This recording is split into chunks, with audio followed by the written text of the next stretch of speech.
మనం చాలా చాలా ప్లాన్స్ చేసుకుంటాం. జిమ్ స్టార్ట్ చేయాలి ఫర్ ఎగ్జాంపుల్, ఏమైనా కొత్త స్కిల్స్ అనేవి నేర్చుకోవాలి, లైఫ్ స్టైల్ని చేంజ్ చేసుకోవాలి అని. కానీ ఒక్కటి మాత్రం రిపీట్ అవుతూనే ఉంటుంది. ఏంటో తెలుసా? రేపటి నుంచి స్టార్ట్ చేద్దాం అని అనుకుంటూనే ఉంటాం. ఫస్ట్ టైం అది రేపు స్టార్ట్ చేద్దాం అనిపించినప్పుడు నార్మల్గానే ఉంటుంది. సెకండ్ టైం అదే రిపీట్ అవుతుంది. ఇలా కొన్ని రోజుల వరకు రిపీట్ చేస్తూనే ఉంటాం. తర్వాత అది ఒక హ్యాబిట్ అయిపోతుంది. రోజులు గడిచిపోతాయి, మంత్స్ గడిచిపోతాయి, ఇయర్స్ కూడా పాస్ ఆన్ అయిపోతాయి. కానీ మన లైఫ్ మాత్రం అదే ప్లేస్లో ఉంటుందన్నమాట.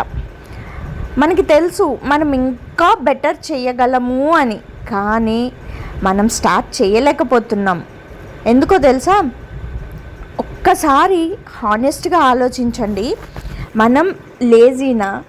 కాదు. మనం పనిని అవాయిడ్ చేయడానికి ట్రై చేస్తున్నామా? ఒక్కసారి ఆలోచించుకోండి. మనం ఏం అవాయిడ్ చేస్తున్నామో తెలుసా? అసలు స్టార్ట్ చేయాలి అనే ఆలోచననే అవాయిడ్ చేస్తున్నాం.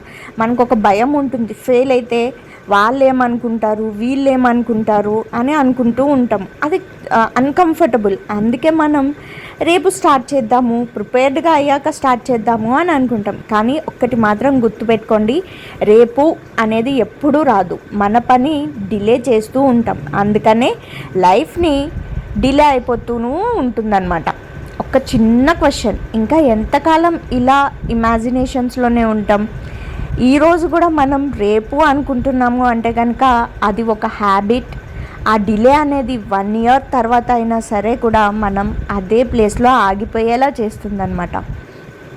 కాబట్టి మనం ఒక బిగ్ చేంజ్ కావాలి అనుకున్నాము అంటే కనుక ఫస్ట్ చిన్న చిన్న స్టెప్స్గా స్టార్ట్ చేయాలి. 5 minutes అయినా సరే అసలు ఫస్ట్ స్టార్ట్ చేయండి. అది పర్ఫెక్ట్గా ఉందా లేదా అనేది తర్వాత.